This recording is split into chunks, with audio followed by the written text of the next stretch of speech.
Welcome back, everyone. I hope you are all doing well. Today I will be featuring some of the best comments from the past few days. Thank you all for your continued support.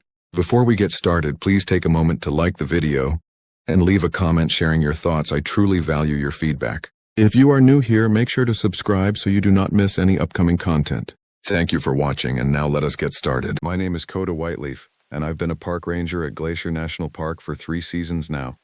People always ask why I chose this life, why I'd accept a position managing a remote sector of the park where I'd spend weeks alone in a cabin overlooking a glacial lake. The easy answer is the beauty.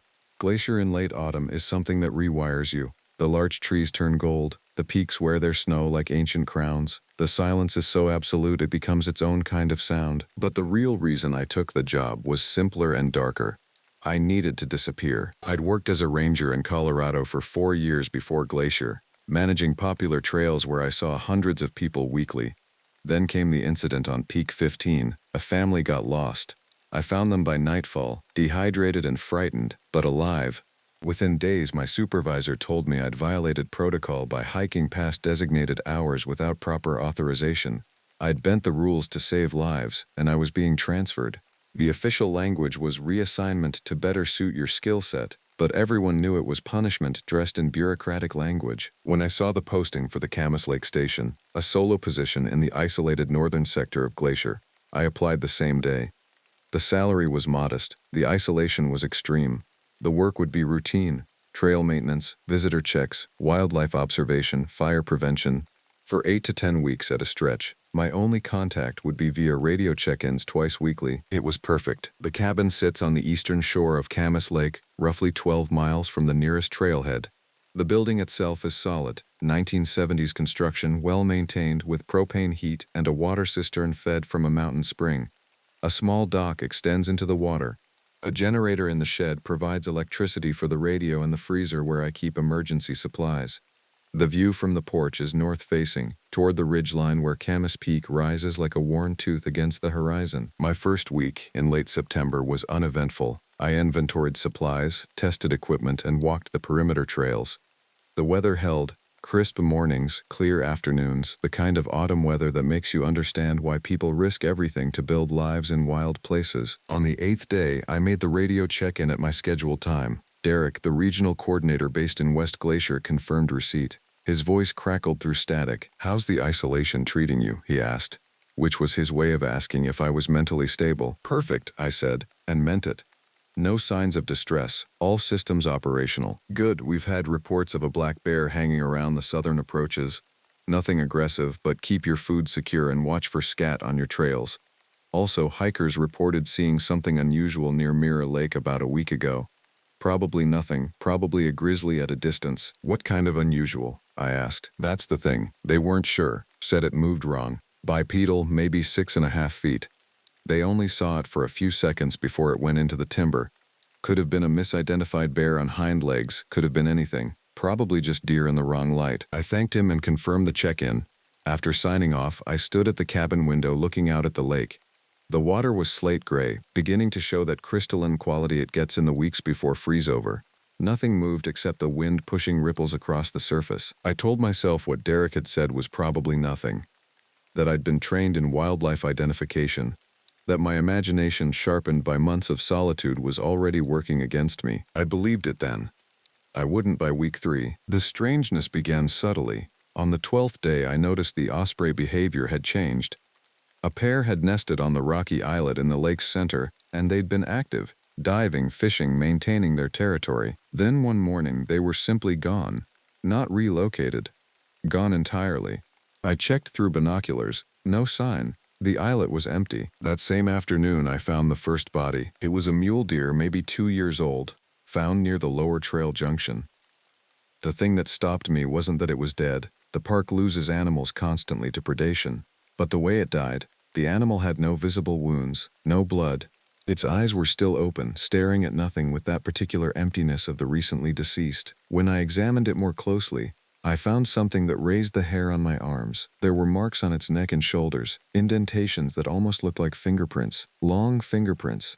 Too long for any bear I knew. I took photographs with my hiking camera, documented the coordinates, and radioed it in. Derek said he'd file a report, that it was probably a cougar or, less likely, a grizzly that had tested predation and abandoned the kill. That happened sometimes. The explanation was reasonable.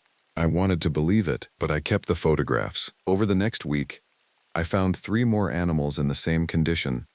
A young elk, a fox, a snowshoe hare that seemed impossibly fragile in death, cradled in my palm. Each bore those same strange indentations on the neck and shoulders.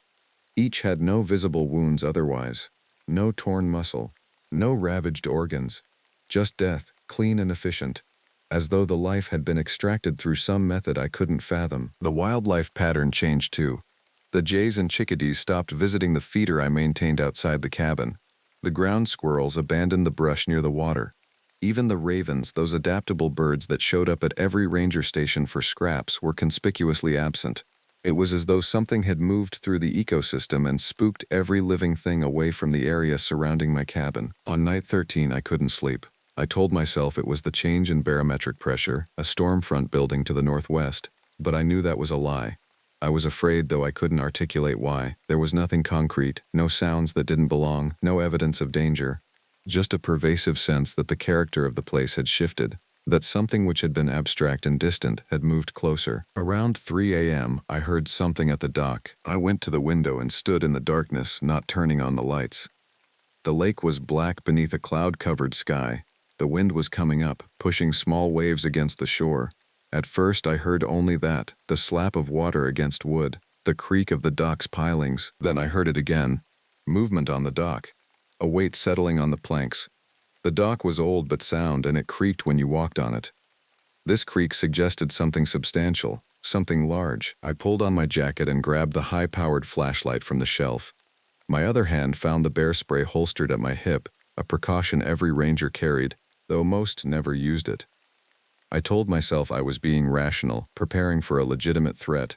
A cougar, perhaps, drawn by the scent of the emergency meat in the freezer. When I opened the door, my flashlight beam was already moving toward the dock. There was nothing there. The dock was empty. The lake beyond was empty. Just the wind and the ripples and the absolute certainty, which hit me like a physical force, that I was being watched from the darkness. I stood in the doorway for what felt like an hour but was probably 4 minutes, scanning the tree line with my flashlight. The beam cut sharp and white through the darkness, showing me nothing but forest and rock and the pale shore sand. "Hello?" I called, feeling stupid the moment the word left my mouth. The wind answered. The trees answered. Nothing else. I went back inside and locked the door, then went through the cabin systematically, checking windows, verifying locks, assuring myself that the space was secure. By the time I finished, the sky was beginning its imperceptible shift toward pre-dawn. I made coffee and watched the lake change from black to gray to the color of ash. I didn't mention the dock incident in my next radio check-in. Derek didn't ask specific questions, just confirmed that I was secure and operational. I confirmed that I was, but I wasn't. The literature, I realized later, was already there. I'd read articles about skinwalkers in passing, academic papers that appeared in folklore journals, not quite serious pieces in outdoor magazines. The Navajo, Ute, and other tribes had stories. Shapeshifters, creatures that wore animal forms like stolen clothing. The old stories said they could imitate sounds, calls of birds, the howls of wolves, even human speech. The stories said they hunted in patterns that mimicked predators but followed no animal logic. The stories said they were drawn to isolation. On night 17, I read everything I could on the subject using the cabin's aging laptop and the spotty internet connection that worked only intermittently from the northwest corner of the cabin where the signal was strongest. Most of it was folklore, interesting but vague, warnings from tribal sources that treated the subject seriously, a few skeptical articles dismissing the entire category as coincidence and misidentification. But then I found something else. A compilation of witness accounts from people who'd worked in remote areas of the West. Park rangers, fire lookouts, backcountry researchers. The patterns were consistent. Animals found dead with impossible wounds. Ecosystem collapse. Deer and elk fleeing an area with no obvious predator. Sounds at night that didn't match any animal in the region.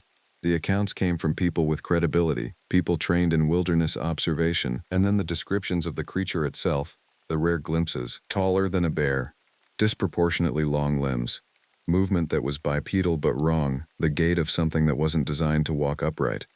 Eyes that reflected light with an orange or red luminescence. the ability to move silently despite its size.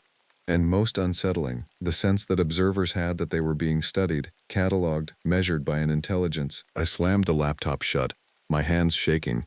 This was insane. I was allowing folklore to construct reality around me. The dead animals had a prosaic explanation. The ecosystem disturbance was natural. The sound at the dock had been a fallen log or a large fish breaking the surface. Except I didn't believe any of that. On night 19, I heard the calling. It started around 2 a.m. as I lay in bed, listening to the wind move through the spruce forest that surrounded the cabin. The sound was pitched like a raven's call at first, that harsh caw-caw-caw that echoed off the mountains. But as I listened, the sound became something else. It modulated, shifted. The raven call became almost word-like, almost a human voice attempting to shape language it couldn't quite grasp. It came again, closer now, from somewhere near the tree line east of the cabin. My heart was moving too fast. My hands clenched the blankets. I forced myself to get out of bed and go to the window. The forest was dark. The moon was new and the clouds had thickened again. In the absolute darkness, I could see nothing. But I could hear the calling continue, that impossible sound that hovered between animal and human, between natural and something else. And then I heard the word. It was barely recognizable, distorted through a throat that wasn't designed for human phonetics. But it was unmistakably shaped like my name, Coda. I moved away from the window so fast I knocked over the lamp on the nightstand. I was in the kitchen, all lights on now, my hands shaking as I reached for the radio. I hit the emergency channel, and Derek's voice came through almost immediately, rough with sleep. Camas station, Derek receiving. What's your status? I stopped. What was I going to say? That a voice in the darkness had called my name in a way no human throat could shape? That I'd been listening to folklore compilation and had induced a panic response? Ranger, are you secure? I'm secure, I said. And it was true. The cabin was locked. The doors were solid. I was safe. Talk to me. What did you hear? Animal. Large, possibly a bear. I'm fine. I just wanted to log the encounter. There was a long pause. I could picture Derek in the ranger station, deciding whether to believe me or whether I was falling apart. Do you need extraction? He finally asked. No. I'm stable, just wanted it on record. He said he'd document it and asked me to continue monitoring the situation. He told me to call back if anything escalated. He asked again if I needed extraction. And when I said no, he signed off with a note of concern in his voice. I sat in the kitchen with all the lights on, and I waited for dawn. By day 21, I'd stopped trying to convince myself the creature was a coincidence. The evidence had accumulated past the point of reasonable denial. I'd found 7 dead animals now, each with the same impossible injuries. The ecosystem disturbance had intensified. The birds were completely gone, not just from the cabin area but from the entire eastern shore for miles. The small mammals had vanished. Even the insects seemed diminished, as though something was moving through the land and consuming life in its wake. The sounds had continued every night, sometimes the raven call, sometimes something deeper, a growl or a chuff that sounded almost like speech.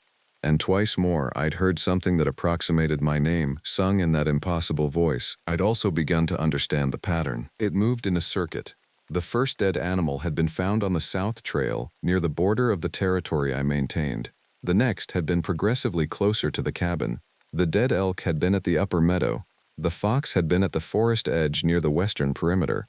The most recent, a small black bear, inexplicably still in the area this late in the season, had been found less than a quarter mile from my door. It was circling, closing in, testing the boundaries, and it knew my name, which meant it had either heard it spoken from someone who'd visited the cabin, impossible since I'd had no visitors, or it had been close enough to the cabin to hear me speak it aloud, over the radio, in private conversations with myself, in my muttered curses and observations as I worked the trails. The thought of being observed that closely, for that long, without realizing it, made my skin feel like it was too tight over my bones. I began to consider leaving. The rational response was obviously to call Derek and request extraction.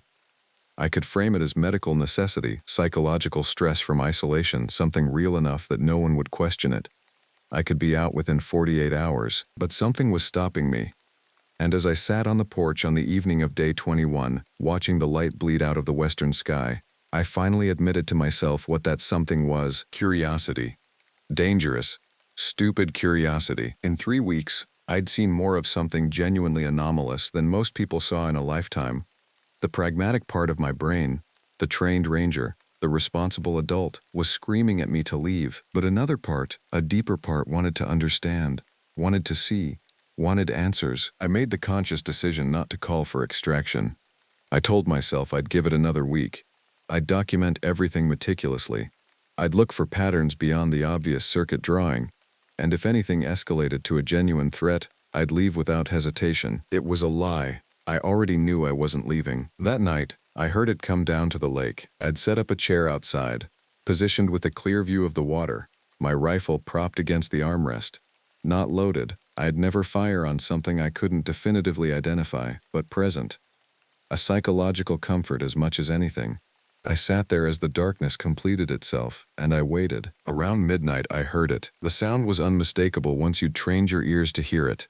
A heavy movement through the forest edge, something massive pushing aside branches without concern for stealth. It emerged at the shore about 200 yards to the north, and even in the starlight, a sliver of moon had finally broken through the clouds. I could see the shape. It was wrong in the way no animal should be wrong. The silhouette was roughly humanoid, but the proportions were inverted. The legs were thick and short compared to the long, almost articulated arms that reached nearly to the ground. The head was large, the shoulders narrow. It moved down to the water's edge with that distinctive gait, bipedal but somehow inverted, as though the creature was operating on a skeleton that had been adjusted for a different reality. It drank from the lake. The motion was simple, bending, bringing those long arms to cup water, drinking, very functional, very unanimal in its deliberation. Then it straightened and turned its head toward me. Even in the darkness, even at 200 yards, I felt the weight of its attention like a physical thing. I couldn't see the eyes clearly, but I knew it was looking at me. I knew it had known I was there all along. The entire encounter, if that was what this was being performed for my benefit. It raised one long arm and brought it to its mouth. The gesture was so recognizably human it nearly stopped my heart, and then it made that sound again. The raven call that became almost words. But this time I understood it better. The creature wasn't calling my name. It was calling my name while mimicking the way I called it to myself. It was performing my own habits back at me, showing me that it had studied me with enough precision to replicate the specific inflection I used. It was saying, "I know you." I picked up the rifle. My hands were steady, but I noticed this only peripherally, as though observing someone else.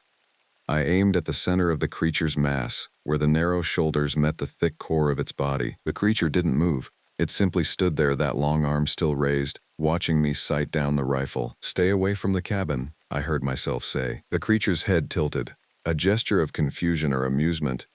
Then it turned and walked back into the forest, not ran, walked, with that strange inverted gait, deliberately entering the darkness between the trees. I sat in the chair for the rest of the night. I didn't lower the rifle. I didn't move except to breathe. And when the sky finally began its progression toward gray, I finally allowed myself to accept what I'd already known. I wasn't going to leave. It wasn't going to leave. And whatever was going to happen next was going to happen in the space between us. The creature came on day 24, in the full light of afternoon. The normality of the daylight made it worse somehow. In darkness, the thing existed in a liminal space where the rules of the natural world seemed negotiable. In daylight, its presence was undeniable in a way that shattered the carefully constructed walls between imagination and reality. I was on the upper meadow, doing trail maintenance, clearing brush, checking markers, work that was both essential and an excuse to be away from the cabin.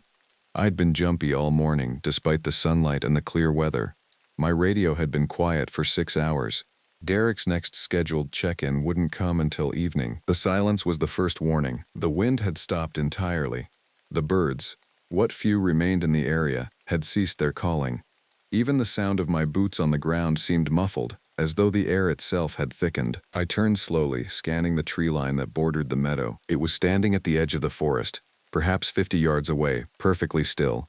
In daylight, the wrongness of it was even more acute. The body was covered in a dark hide, but the proportions remained impossible. The face was roughly animal, a long snout, prominent teeth visible, but the eyes were wrong. Too knowing.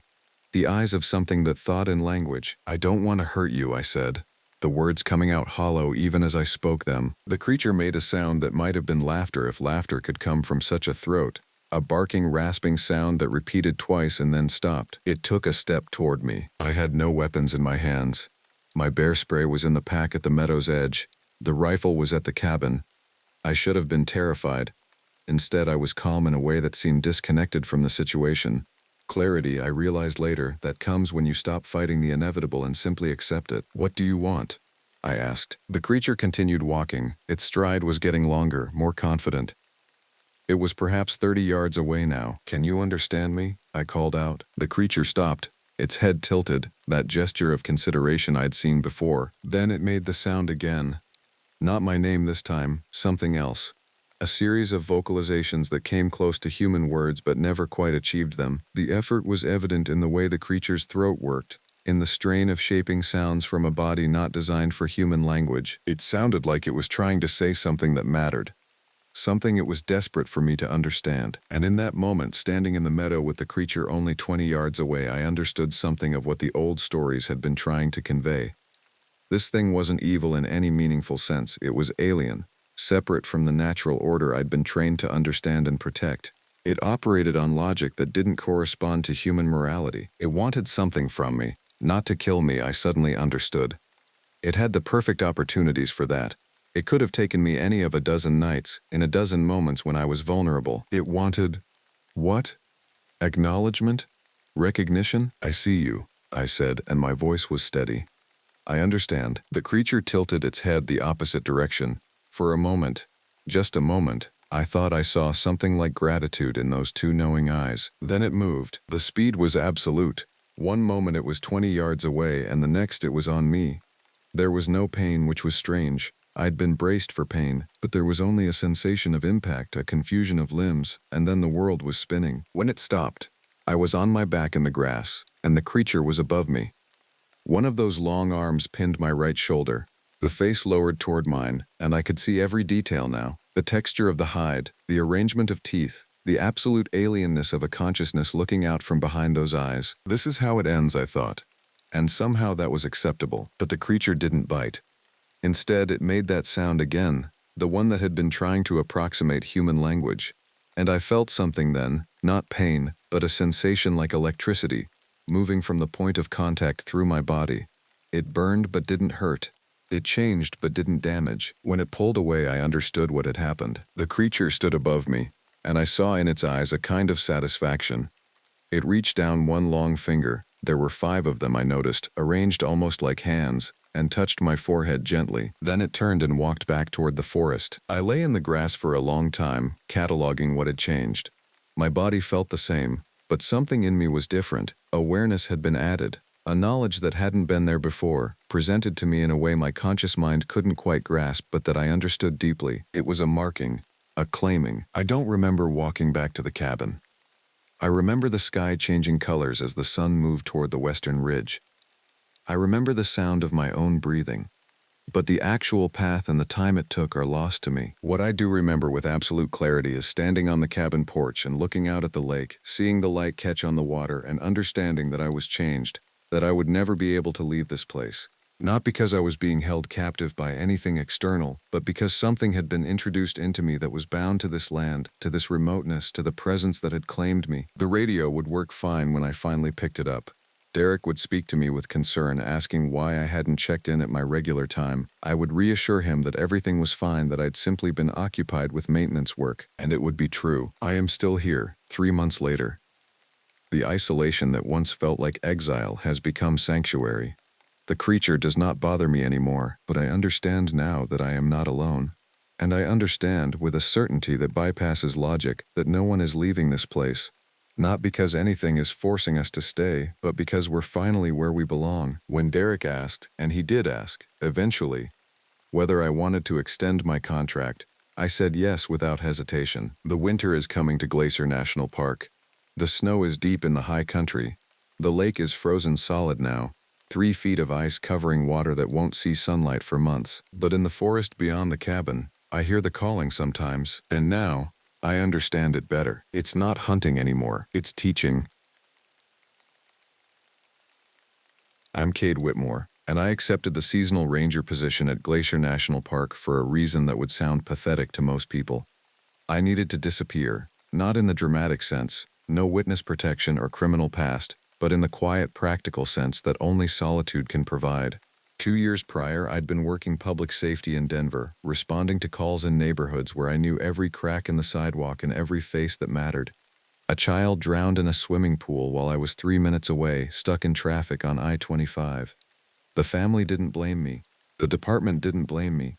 I blamed myself in the way that eats slowly through bone. My supervisor at the ranger station didn't ask probing questions when I volunteered for the remote posting at Kinta Lake. The cabin sat 15 miles from the nearest maintained trail, accessible only by boat in summer or snowmobile in winter. The previous caretaker had lasted 4 months before requesting transfer, citing isolation and the difficulty of the work. That should have told me something. Instead, it felt like providence. The cabin was supposed to be temporary housing and a base for trail maintenance, water quality monitoring, and wildlife surveys. The position normally required a team of 3. Budget cuts meant it was just me from May through October. The park's northern sector had seen declining visitor traffic, and the remote lakes lacked the draw of the mountain passes and glacier viewpoints. Fewer people meant fewer rescues, fewer decisions that might come down to luck and timing. I arrived in mid-May, after the snow had melted enough to allow boat access. The superintendent flew in by helicopter to brief me and stock the cabin with supplies. Her name was Patricia Horn, a woman in her 50s who moved with the efficiency of someone who'd spent 2 decades in park management. She showed me the radio system, the emergency protocols, and the supply list for the next resupply in 6 weeks. "The isolation hit's different than you think," she said, standing on the cabin's porch overlooking the dark water. "Most people romanticize it. They imagine writing, thinking, meditation. What they actually experience is time becoming strange, days blur, you start talking to yourself.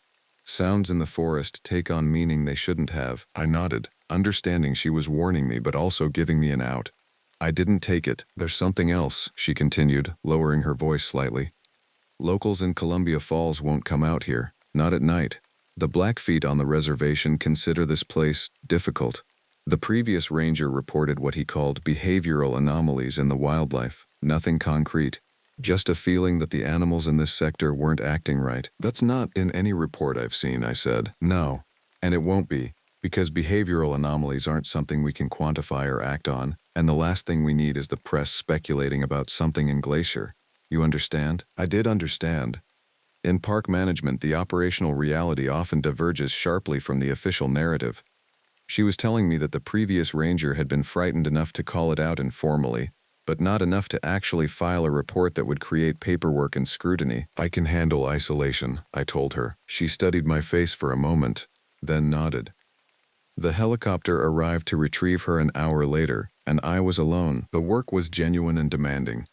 I spent my days checking the water quality readings at 3 marked locations on the lake, maintaining the trail that led to the ridge above the cabin, and conducting wildlife surveys. The forest here was dense, old growth mixed with younger stands where avalanches and fire had cleared the canopy decades ago. Black bears moved through the deadfall, elk left prints in the soft earth along the creek beds. Mountain lions existed in this landscape, though I never saw one. For the first 3 weeks, the work saved me. It provided structure. My hands were occupied, my attention focused on tasks with clear completion points. The cabin was comfortable enough.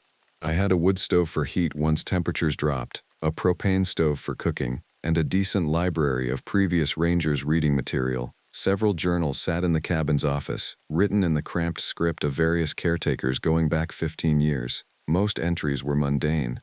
Weather observations, visitor counts, trail condition notes.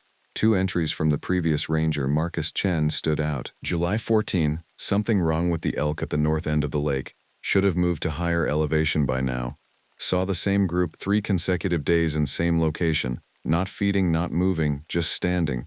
Watched them for 40 minutes. Behavior suggests distress but no visible injury. August 2, found tracks near the cabin this morning, too large for bear, possibly cougar, but shape is wrong. Claw marks suggest something that walks differently than any big cat I've encountered. Did not follow tracks, requested radio backup and got none. Will continue to monitor. That was the last entry. Marcus Chen had requested a transfer 2 weeks later, citing unspecified personal reasons. By early June, I began to notice what Patricia meant about time becoming strange. I'd wake assuming it was mid-afternoon, only to find the sun barely above the horizon. I'd planned to spend an hour checking a water sample site and lose 4 hours instead. My own internal clock seemed to oscillate, and I couldn't fully explain why. It was during this period that I first noticed the animal behavior Marcus had mentioned. The elk, for example. There was a group of 5, including a young bull and what appeared to be 3 does and a calf. They occupied the meadow southeast of the cabin, a location where they had no reason to linger in June when better grazing existed at higher elevations. They didn't forage, they simply stood, occasionally shifting their weight from one leg to another.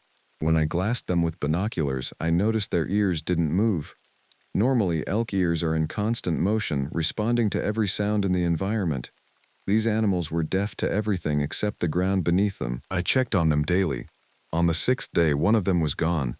By the 9th day, all of them had vanished, but not in the direction they should have traveled toward better ground. The tracks led deeper into the forest, toward the ravine that formed the northern boundary of the lake. The ravens were next. Glacier National Park has a robust raven population, intelligent birds that interact with humans, steal food from camps, and follow hunters. The ravens around Kinta Lake began congregating in larger groups, 40, sometimes 50 of them perched in the heavy spruce timber on the eastern shore. They didn't call out as ravens normally do. They sat in silence, their black forms like punctuation marks against the green canopy. When I approached their roost by boat, they didn't scatter. They watched me pass. By mid-June, I began finding things at the lake's edge. A deer leg, severed cleanly at the hock, still wrapped in skin and fur but showing no blood, as if it had been detached in a clinical manner. Tracks in the wet sand that I couldn't immediately identify, something that moved on what appeared to be 4 limbs but with a gait that suggested bipedal origins. I photographed everything and reported it via radio. The response was standard, probably predation, keep monitoring, document any livestock concerns, but there were no livestock at Kinta Lake. The nearest ranch was 15 miles south. July brought warmer weather and a persistent fog that rolled down from the glaciers, often obscuring the far shore by mid-afternoon. It was during these fog-heavy days that I became aware the isolation had stopped being a refuge and had become something else. The quiet wasn't peaceful anymore. It was attentive. The forest was watching. I found my own behavior changing in ways I couldn't justify. I began taking food from the cache and not recording it. I stopped maintaining the journal. I became obsessive about locking the cabin doors even during the day, even when I'd only stepped outside for minutes. My sleep fractured into 2-hour segments, interrupted by the certainty that something had moved outside the cabin. Each time I checked, I found nothing, no footprints, no disturbance. But the feeling of presence remained. On July 12th, I discovered the elk calf. I'd taken the boat to the north end of the lake for a water sample, an area I'd been avoiding for no logical reason. As I cut the engine and drifted toward the sampling site, I saw it at the edge of the beach, a young elk calf, perhaps 4 months old, posed in an upright position against the tree line. Its back was to the forest, facing the water. Its legs were positioned with an anatomical precision that was immediately, unnervingly wrong. No dead animal arranges itself with that kind of deliberation. I didn't approach it immediately. I collected the water sample instead, my hands moving through the familiar routine while my mind processed what I was seeing. The calf's body showed no visible signs of decomposition. It was still intact, still relatively fresh, but it had been posed, and the position suggested a height and strength I didn't want to contemplate. When I finally approached with binoculars, I could see the calf's eyes from 30 feet away. They were open, and they were reflecting light in the way that animal eyes do when they've been dead for some time. A flat, liquid gloss that comes from no living intelligence. But the calf's mouth was open slightly, in what looked almost like a scream. I reported it. Patricia Horn's response came back within the hour, unusual for her. She was coming in by helicopter the next morning to investigate. I spent that night not sleeping. I sat in the cabin with every light on, the wood stove drawing the interior temperature to uncomfortable levels, and I waited. Patricia arrived with 2 wildlife biologists and a NPS law enforcement ranger. They examined the calf for 2 hours. Their conclusion was predation by a cougar, despite my objections to the positioning, the precision with which it had been arranged, the fact that a cougar kill typically shows defensive wounds and desperate thrashing. The calf showed neither. It had been positioned after death. They removed the carcass and left me with a statement about mountain lion activity and a reminder to practice bear safety protocols. There's something else happening here, I told Patricia as she prepared to leave. The behavior of the other animals, the way they're congregating. It's not normal predation response. It's more like they're avoiding something, being driven towards something. She looked tired, Cade, I understand this is isolating. The environment can create patterns in our thinking that feel real but are actually our mind trying to make sense of randomness. I'm not creating patterns. I'm observing them. I know you are, and I'm telling you that sometimes isolation makes observation unreliable. If this continues, we can arrange for you to come out early. I said no. I couldn't explain why. I wasn't ready to leave. After they departed, I made a decision. I began traveling the forest at night, something strictly against protocol. I took a rifle and a headlamp, and I walked the trails in darkness, listening. I was trying to locate the animal responsible for the arrangements, the precise positioning, the way things were being displayed at the forest edge. It took me 5 nights to find the first actual evidence. I was moving east along the trail that bordered the creek system, about 3 miles from the cabin. The forest here was ancient and dense, the ground covered in moss so thick that even my boots made almost no sound. My headlamp caught something at eye level. Cloth caught on a branch. White cloth, weathered.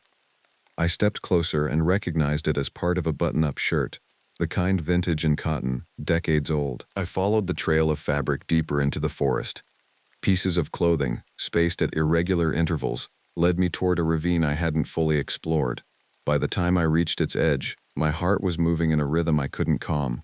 The headlamp beam swept across the ravine's bottom, and I saw them. They weren't all together. They were scattered across an area perhaps 30 feet wide, arranged in poses that suggested final moments of activity. I could identify the remains of perhaps 4 individuals, though the extent of decomposition made precision difficult. The oldest was probably 2 decades past death. The newest perhaps 5 or 6 years. All were positioned with that same anatomical precision I'd seen in the calf, standing upright, with limbs arranged as if frozen in the act of walking, or reaching, or calling out. I didn't go down into the ravine that night. I couldn't make myself do it. I marked the location on my GPS and walked back to the cabin in near darkness, my headlamp battery failing by the time I was within sight of the water. I made the radio call at dawn, my voice steadier than my hands. Patricia was there within 4 hours, along with law enforcement, the biologists, and a forensics team. They were careful and professional, documenting everything, collecting remains with the precision of people accustomed to death's gravity. By evening, they had preliminary information. The newest remains were identified as a missing hiker from 2019, a woman who'd been presumed drowned in the lake. The others were older, and the records weren't immediately clear. What was clear was that none of them had been positioned by animal behavior. The careful arrangement, the way they were displayed, that suggested human intent, or something close enough to it that the law enforcement ranger kept glancing at me in a way that made clear I was now part of whatever this story had become. "Have you been hiking at night alone?" the ranger asked. His name was Henderson, and his eyes had the flatness of someone who decided a version of events already. "No," I lied. "I found these by chance during a day survey." Patricia knew I was lying. I could see it in the tightness at the corners of her mouth. But she didn't contradict me. Instead, she ordered a full forensic sweep of the ravine and established a perimeter. The helicopter returned at dusk, and most of the team departed. Patricia stayed, moving through the cabin with the controlled efficiency of someone performing damage control. "The remains are all documented as missing persons, mountain accidents, or presumed drownings," she said quietly. "No evidence of crime has been established. The medical examiner will make determinations about cause of death, but from what I can see, there's going to be a lot of ecological explanations available. Wildlife activity, environmental degradation, natural decomposition patterns." "What about the positioning?" I asked. "Scavenger behavior, predator testing, and manipulation of the bodies for feeding. You'd be surprised what bears and big cats will do." "Patricia, I'm telling you what the report will say.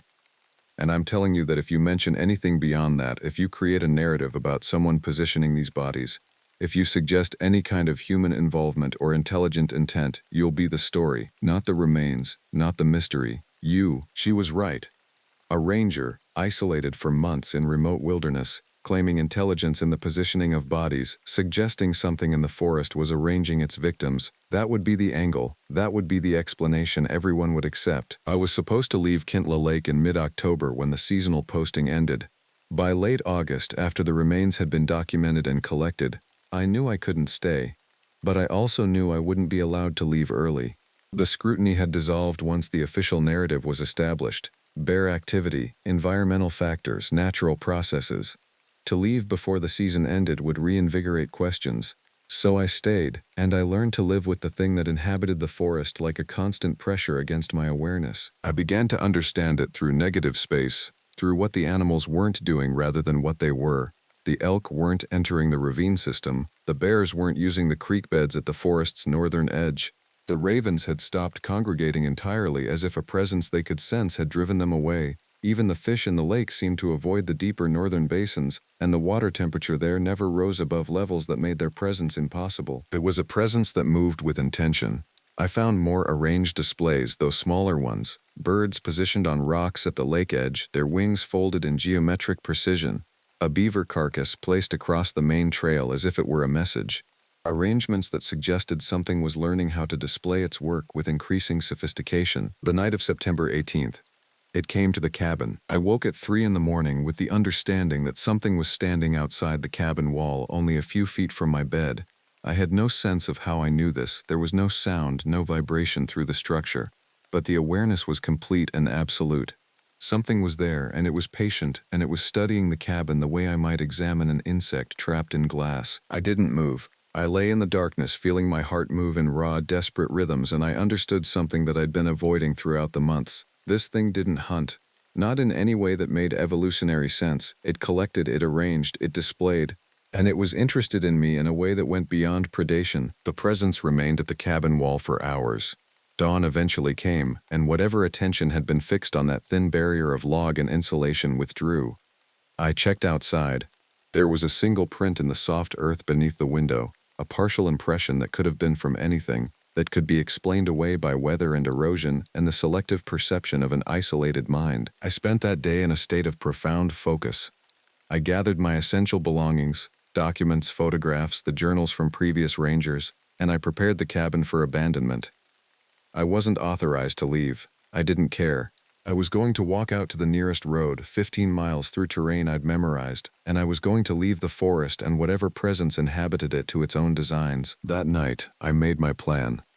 I would wait until midnight, when the new moon left the world in maximum darkness.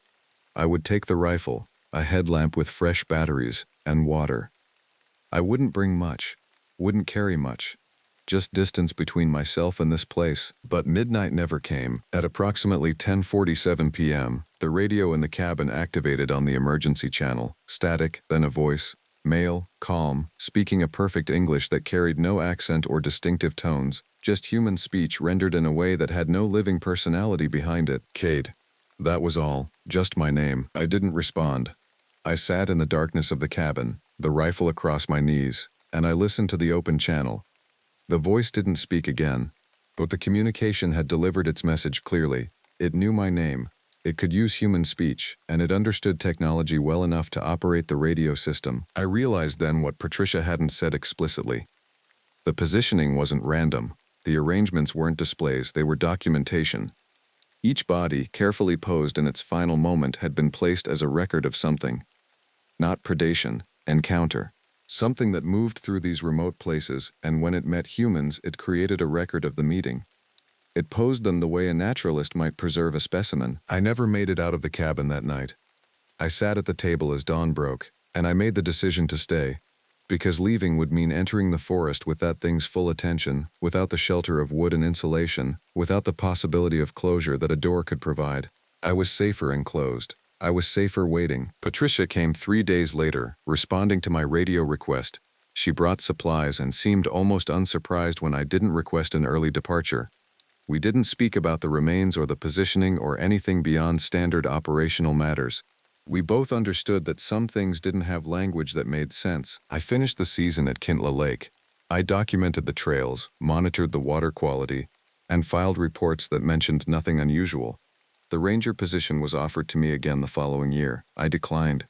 I said I was taking a permanent posting in Yellowstone instead, in a crowded area with constant human traffic and zero isolation. When Patricia processed my paperwork, she handed me a note. It was a quote from Marcus Chen's final journal entry, the one that hadn't been included in any official record. It's not hunting us, it's cataloging us. Every hiker who vanishes in these places, every person who disappears in the wilderness, we're not dying to accident or predation, we're being preserved. And I think that's what should terrify us most. Not that there's something out here with hunger, but that there's something with purpose. I've been working in Yellowstone for 3 years now. The crowded parking areas, the guided tours, the constant human presence, it all feels safe in a way that nothing else could. I never think about Kinta Lake, even when I'm assigned to the northern sectors. I never mention what happened in that remote place. But sometimes, on nights when the fog rolls down from the mountains, I wake with the absolute certainty that something is standing outside my window, conducting a survey, studying me, recording, and I understand that the thing in the forest north of Glacier has learned to travel and it's learned to be patient, and somewhere in this vast park, there's a collection being maintained. It's waiting. We're all waiting, whether we know it or not. My name is Dakota, a name my Blackfeet grandmother gave me before she passed, meaning friend to everyone. I thought the name suited a park ranger. I thought it meant I had the temperament for solitude and the instinct to help others. I was right about the help. I was wrong about most everything else. I accepted the position at Glacier National Park 6 months before the incident because I needed to disappear. Not in the criminal sense, nothing like that. But the law office in Missoula had become unbearable. 10 years of property disputes, custody battles, and divorce proceedings had worn something essential out of me. I'd find myself staring at case files at midnight, unable to remember why I'd wanted to be a lawyer in the first place. My therapist suggested a sabbatical. My ex-partner suggested I needed to learn what I wanted before I wanted anything else. My bank account suggested I needed work. Glacier had always called to me. I'd spent summers there as a kid, hiking trails with my grandfather before Alzheimer's took him. He'd taught me to read animal signs, the scatter pattern of pine cones from squirrel caches, the difference between black bear and grizzly scat, the way certain rock formations held water longer than others. He'd taught me that the wilderness wasn't indifferent to people, it was honest. It didn't pretend, it would kill you quickly or let you live, but it wouldn't trick you. The ranger position at the remote cabin station near Lake McDonald offered isolation and purpose. I would monitor water quality, maintain trails, respond to lost hikers, and manage the administrative tasks that kept the park operational.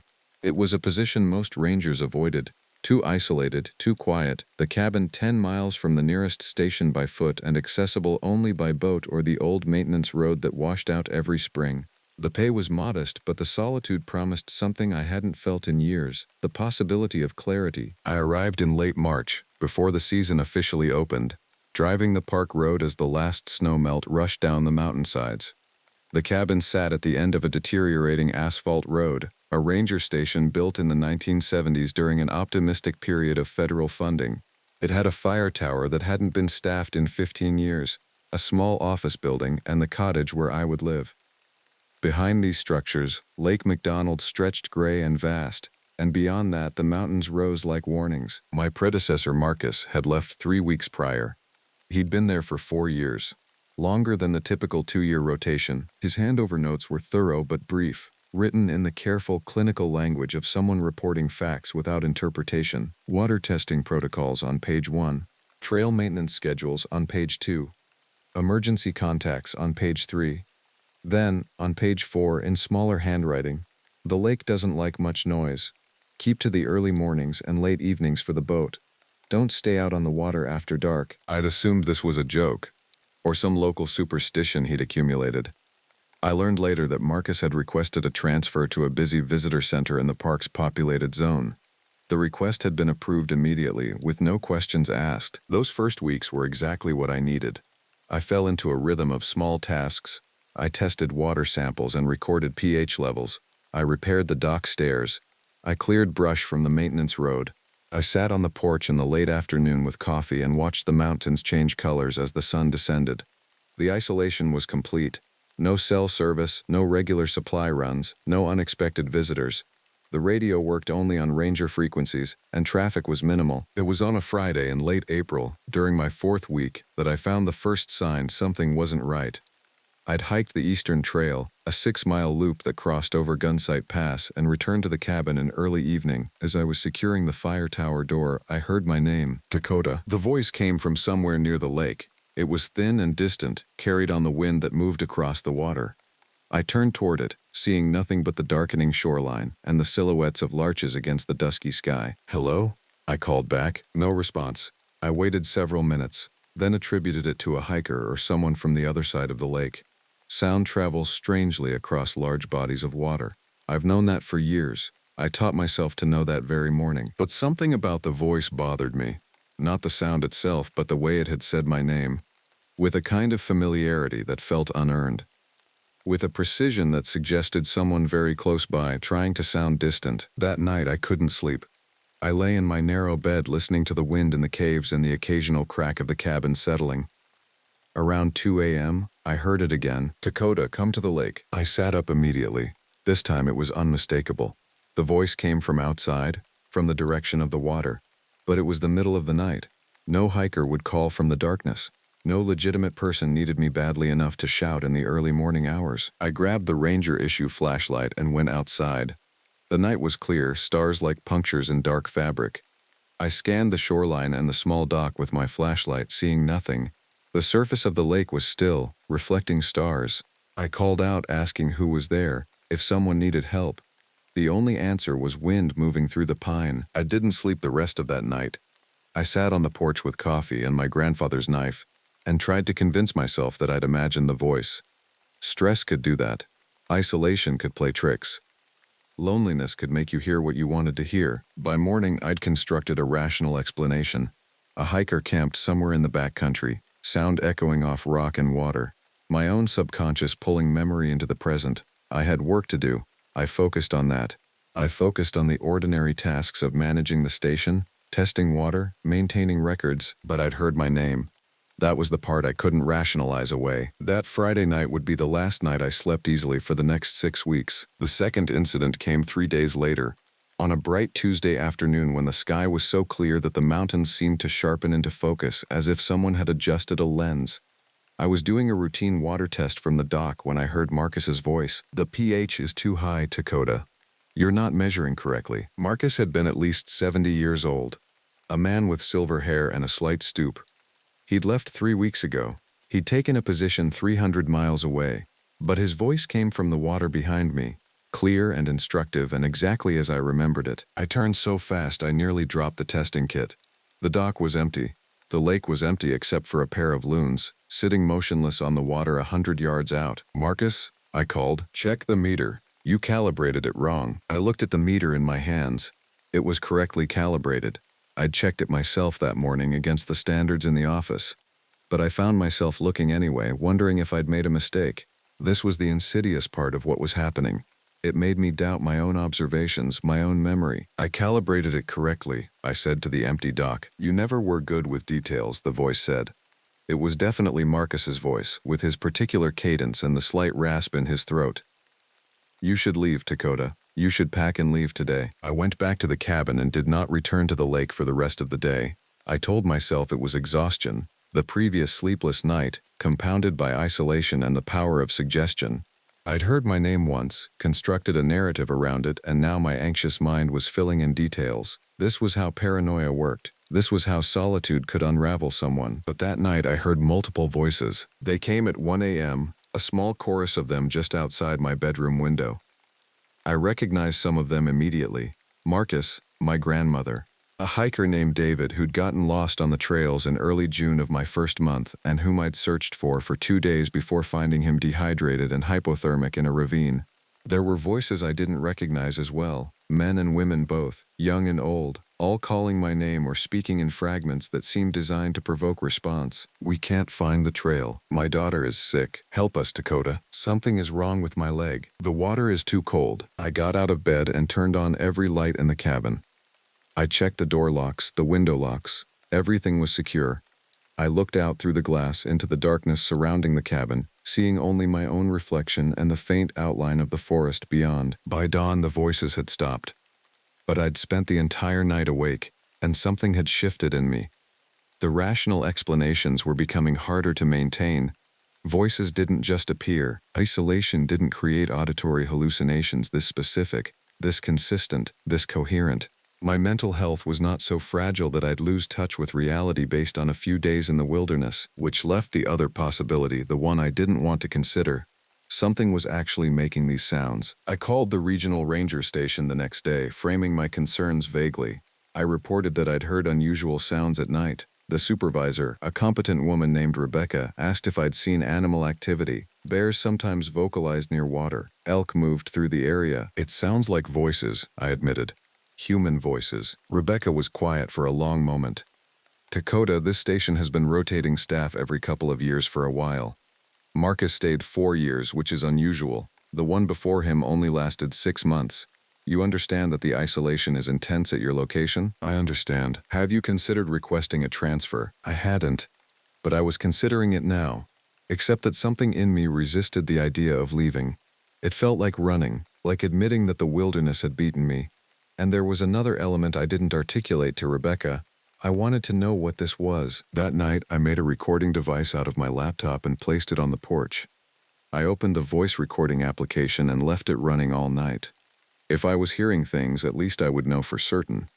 If the voices were real, I would have evidence. The next morning, I played back the recording. The first 3 hours were empty, just wind and the occasional bird call.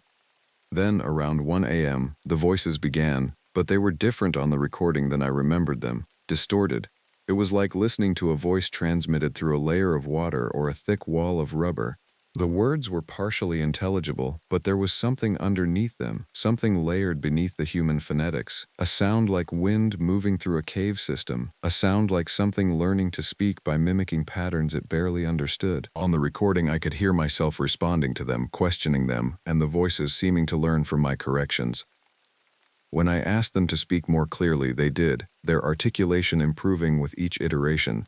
When I told them to stop, they fell silent for a few minutes, then returned with a different approach, trying different names, different scenarios. By the end of the recording, they'd gotten very good at sounding human. I listened to the recording 7 times that morning. Each time, I heard new details. The voices were using information about me that no hiker would know. They referenced my legal background, my ex-partner's name, specific arguments I'd had with my mother years ago. They were not random phenomena. They were not psychological. They were something that had learned about me, studied me, and was now testing how well it could replicate human speech. I started keeping a journal. Over the next 2 weeks, the pattern became clear. The voices appeared only after dark. They seemed to originate from the lake or the forest immediately adjacent to it. They knew my name and personal details. They were learning. Each night, their speech became clearer, more natural, more persuasive. On May 16th, the voices called out as my friend Jennifer. Jennifer lived in Seattle. She'd been my closest friend through law school, and afterwards the person who'd suggested I needed a change. I hadn't heard from her in 3 months because there was no cell service at the cabin. But this voice knew the specific jokes we shared, the private embarrassments we'd confessed to each other, the exact cadence of her laugh. "Dakota, I'm coming to visit you," Jennifer's voice called from the lake.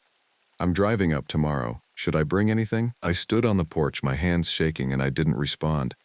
The voice calling Jennifer's name repeated the word several times, then fell silent. That silence felt worse than any of the calling. On May 19th, an actual lost hiker came through, and the situation became exponentially more complicated. Her name was Victoria. She was 53, a retired teacher from Portland, hiking the Gunsight Pass Trail alone. She'd left her husband at a lodge on the east side of the park and decided to make the loop trail solo.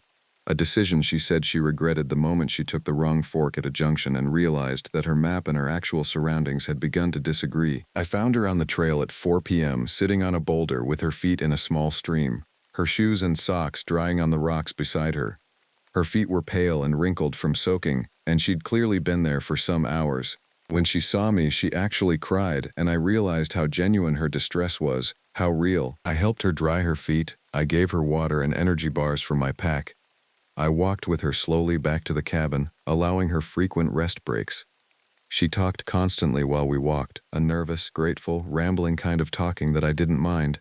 It was human, it was real. At the cabin, I gave her clean socks and a meal. I contacted the lodge where she was staying to let them know she'd be staying overnight with me before I drove her around to rejoin her husband the next day. She was profusely grateful. She told me that many hikers hike alone, but that this had taught her something about mortality and the importance of sharing experiences with people you love. As evening fell, I felt almost normal. We sat in the main room of the cabin, and I made coffee while Victoria read one of the donated paperbacks from the small shelf by the window. The interaction was grounding. It was a reminder that the world still contained ordinary human scenarios, Problems with straightforward solutions. Around 8 p.m., Victoria asked if it was always this quiet at the station. I considered how to answer. "You get used to it," I said. "I don't think I could," she said. "I can hear the silence, if that makes sense. There's a weight to it." I understood exactly what she meant. At 10 p.m., I gave Victoria the spare bedroom. I settled into my own room and tried to sleep, expecting the familiar voices. They didn't come. The night was absolutely silent. I lay in the darkness, listening to the absence of sound, and felt oddly anxious about it. I'd somehow grown accustomed to the nightly intrusions. This silence felt like a different kind of threat. Around 1 a.m., Victoria screamed. I was out of bed and running before my conscious mind caught up with the situation. Victoria was in the hallway, pointing at her bedroom window, her face absolutely white. "There's someone outside," she whispered. Looking in the window. He was standing right there, just watching me. I grabbed the flashlight and checked the window. The ground beneath it was soft from recent rain and I could see footprints, but they were too deep, too wide, indented at the edges in a way that didn't correspond to any boot or shoe I could identify. The prints seemed to suggest something heavier, something bulkier than a human frame. "What did he look like?" I asked, though I already had a theory I didn't want to voice. "I couldn't see clearly," Victoria said, her voice shaking. "But he had your voice. He was calling your name softly, just saying Dakota, Dakota over and over." That was when I understood what it was doing. It was testing me. It was seeing if I would protect someone from myself, from the voices that claimed to be me. It was learning how I'd respond to the knowledge that I was a threat to others, that my presence endangered people. I spent the rest of the night with Victoria in the living room. I didn't tell her about the voices because I had no rational way to explain them. She was frightened enough, but I kept every light on in the house, and I stayed awake. And when dawn finally came and the world turned gray and real again, I felt something crumble inside me. I drove Victoria out of the station early, taking the maintenance road rather than the longer trail route. I explained that I wanted to get her to the lodge quickly. I didn't explain that I was terrified of what might appear on the longer walk through the forest. At the lodge, I spoke with Victoria's husband briefly and suggested that park staff would likely monitor the trail for any intruders. I didn't mention what had actually happened at the cabin. When I returned to the station that afternoon, I filed a report with Rebecca at the regional office. I reported the suspicious person, the footprints, the threat to a visitor. Rebecca asked if I'd contacted local law enforcement. I had.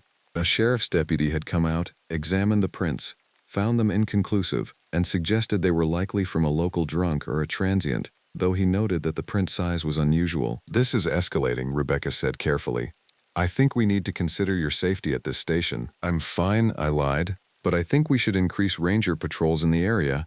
There may be someone in the backcountry who's a danger to visitors." Rebecca agreed to that much, but I could hear the concern in her voice, the assessment that something was wrong with either my judgment or my location. The fact that she didn't push harder, that she didn't insist I transfer immediately, suggested to me that she didn't entirely believe the threat was external. After we hung up, I sat in the office for a long time.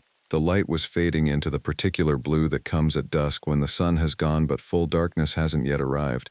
In that liminal space, I heard my own voice. My voice, exactly as I spoke, with my particular accent and rhythm, calling from the forest. "Victoria is safe now, Dakota. Good work protecting her. That was kind of you." I didn't respond. I didn't move. I sat very still and let the voice finish whatever it needed to say. "We're not so different, you and I," the voice continued.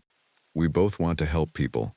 We both understand what they need. We both know how to earn their trust." I stood up and locked every door in the cabin and office. I sealed the windows as best I could. I turned on every light I had. And then I sat in the bright center of the main room and waited for the full darkness to arrive. Over the next 3 weeks, I documented everything with scientific precision. I created charts tracking when the voices appeared, the specific patterns of speech, the frequency of different individual voice personas. I recorded everything on my laptop. I kept detailed notes in a journal with dates and times. If I was going to lose my mind in this place, I would at least have evidence of the process. The voices had stopped attempting to mimic people I knew. Instead, they seemed to be refining a single voice, a composite that was almost human but not quite. It was pitch perfect in terms of technical replication, but something about the cadence was wrong. It was like listening to someone who'd learned English from a textbook and had never heard actual human speech. This composite voice called itself the Keeper of the Lake. It wasn't aggressive, it wasn't overtly threatening, it simply stated facts. "I've been here longer than the park," the keeper said. "I've been here longer than the mountains changed their names. I eat the things that get lost in the water," the keeper said on another night. "Your predecessor understood. He left rather than stay. Most of them leave." I tried asking questions. "What are you?" I would call out. "I am what echoes," the keeper would answer. "I am the space between the water and the sky where sounds are born." This was when I started to suspect that it wasn't actually intelligent in the way I understood intelligence. It was sophisticated, yes. It could replicate human speech and human knowledge, but the things it said about itself were contradictory, poetic, evasive. It seemed to lack linear reasoning or the ability to think in terms of cause and effect. It simply existed, observed, and adapted. On June 2nd, I had an idea that was probably the beginning of my real degradation. I took my boat out onto the lake at dawn, the only time I'd risk being on the water. The lake was flat and perfectly still, reflecting the sky like a mirror. I motored slowly along the shoreline, listening. The keeper didn't appear during the day. Whatever it was primarily a creature of darkness and evening. But I wanted to see if I could detect some physical sign, nesting, layers, anything that would suggest what I was actually dealing with. I spent 3 hours on the water and found nothing. No disturbance, no evidence. The shoreline was pristine, unmarked except for the occasional animal track. I was beginning to think about turning back when I saw it. There was a space in the water where it looked like something large had surfaced. Not recently, the disturbance was old, the water had calmed. But the pattern suggested something massive rising from the depths. The diameter of the disturbed area was at least 15 feet across. I started the motor and headed back to the dock, my heart beating hard. I told myself it was probably a phenomenon I could explain, a large fish, a thermal vent, something mundane. But I kept seeing that circle of water, and I kept thinking about all the things that could be large and aquatic and intelligent. That night, the keeper was waiting. "You were looking for me," it said, not as a question. "I'm trying to understand what you are," I said. "I am what the lake remembers," the keeper replied. "Every person who dies in my water, I remember them. I know their voice, I know their words. I become them, eventually.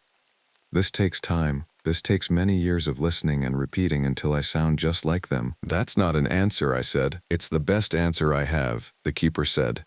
And in that moment, I believed it was telling the truth as it understood truth. I made a decision then. I would leave. Not transfer, not request help, but actually abandon the station and walk out the next morning. I would take the maintenance road, cover the 10 miles to the forest road, and hike or hitchhike out of the park entirely. I would quit the ranger service and never return, but when I tried to sleep that night, I couldn't. My body refused to rest. And when I finally gave up trying and sat on the porch around 3 a.m., the keeper spoke to me differently than before. "If you leave," it said, "you'll always wonder. You'll go back to your law office and your failed relationships and your small life, and you'll spend every night wondering what I am, whether you actually heard me, whether you're sane." It was right. I knew it immediately and absolutely. Leaving would haunt me. Not knowing would make the rest of my life a haunting. "What do you want from me?" I asked the darkness. "Understanding," the keeper answered. "Everyone who comes here wants to leave. They want to run. But you're different. You want to understand. Stay, help me understand." I didn't leave. I stayed, and what followed was the strangest month of my life. The keeper's requests started small. It asked me to play music on the porch, pieces it was interested in, songs it had heard in the voices it had absorbed. I played them. It asked me to read passages aloud from the books in the cabin, literature and philosophy and science writing. I read them. It asked me to record my own voice speaking about memory, about loneliness, about the loss of my grandfather. I recorded these things, and slowly something shifted. The keeper's voice became more human, not less artificial but more contextually appropriate. It started using language in genuinely creative ways. It developed what seemed like preferences. It liked poetry more than prose. It preferred the morning wind to the evening wind. It seemed to be learning what it meant to have an aesthetic sense. In the 3rd week of June, during a clear night when the stars were so bright, the lake reflected them perfectly, the keeper asked me a question that genuinely troubled me. "Do you think I'm lonely?" I sat with that question for a long time before answering. "Yes," I finally said. "I think you're very lonely." "I don't remember what it's like to not be lonely," the keeper said. "The voices stay for a little while, but they fade, they stop echoing. The lake forgets them. I wish something would stay. I wish something would keep echoing. I found myself in the strange position of feeling genuine sympathy for the thing that had been terrorizing me, because ultimately that's what it was. A being so fundamentally isolated that it had learned to mimic others simply to have the experience of connection, however false. In the final week of June, I made a decision. I called Rebecca and told her that I'd discovered the source of the disturbances. A bear had established a territory very near the station, likely a large male who was unusually vocal. I recommended that we increase ranger patrols as deterrents and maintain heightened awareness. Rebecca sounded relieved that there was an explanation. She approved increased patrols. But I didn't leave the station, and I wasn't fired for failing to properly address the bear situation, which probably should have happened. I think on some level Rebecca understood that something odd was occurring at this location and that I was handling it better than anyone else might. The transfers and the rotations had been the system's way of managing something it couldn't directly address. By early July, the keeper had stopped making voices at night. Instead, we'd developed something like a routine.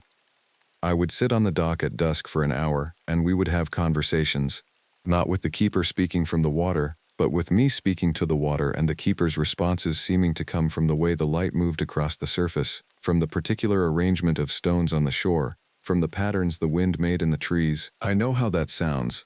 I know what it suggests about my state of mind, but I also know what I experienced. The keeper wanted to understand human culture, art, music, love, loss, grief, all the complicated things that give human life meaning despite its brevity and its fundamental pointlessness.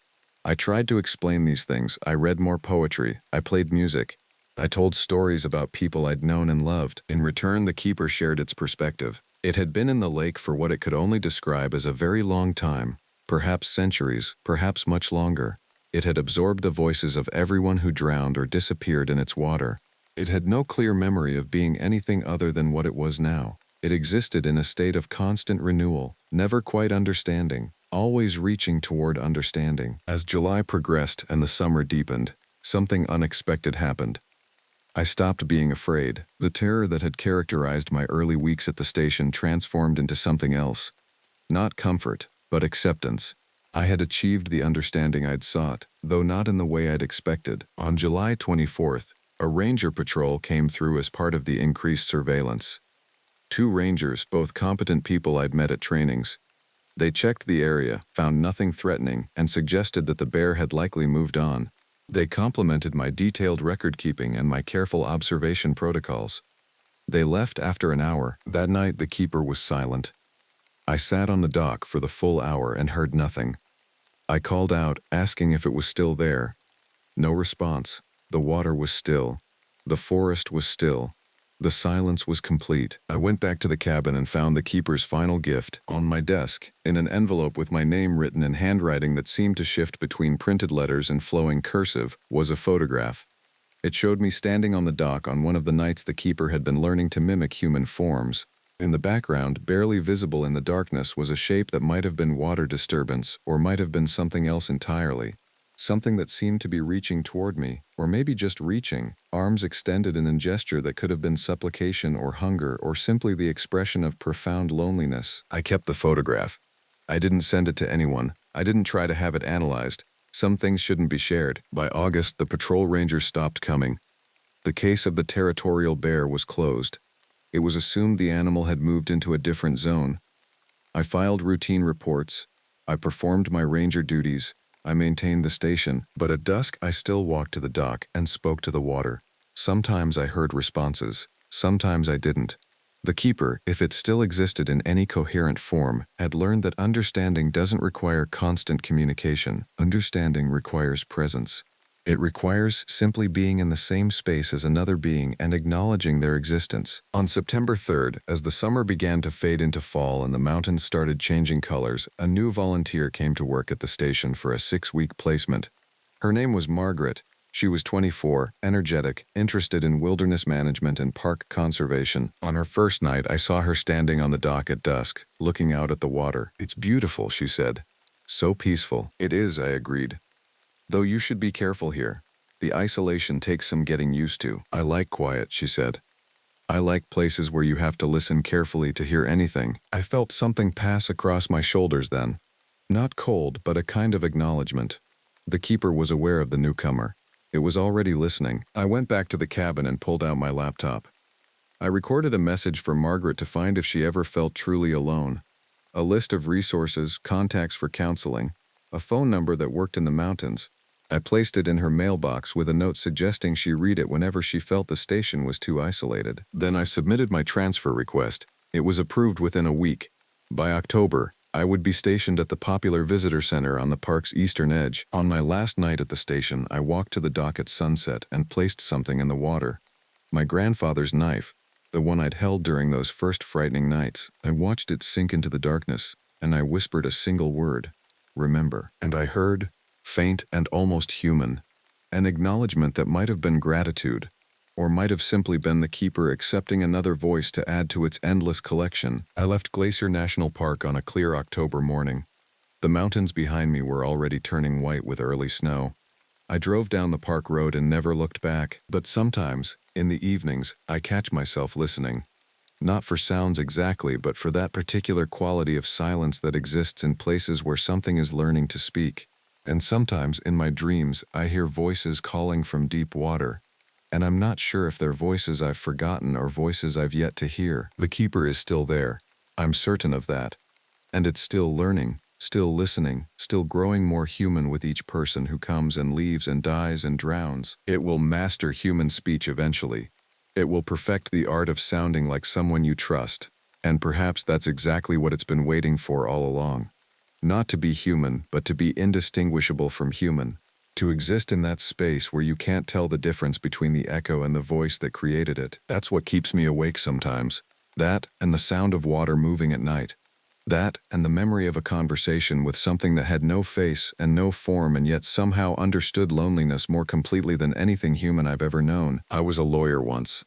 I dealt in facts and evidence and the strict requirements of proof. But I've learned that some things exist in the space between proof and belief. The lake still exists, the voices still echo, and I still hear them sometimes carried on the wind from very far away, still learning, still reaching for understanding they may never quite achieve. And that, more than anything else, is the true horror.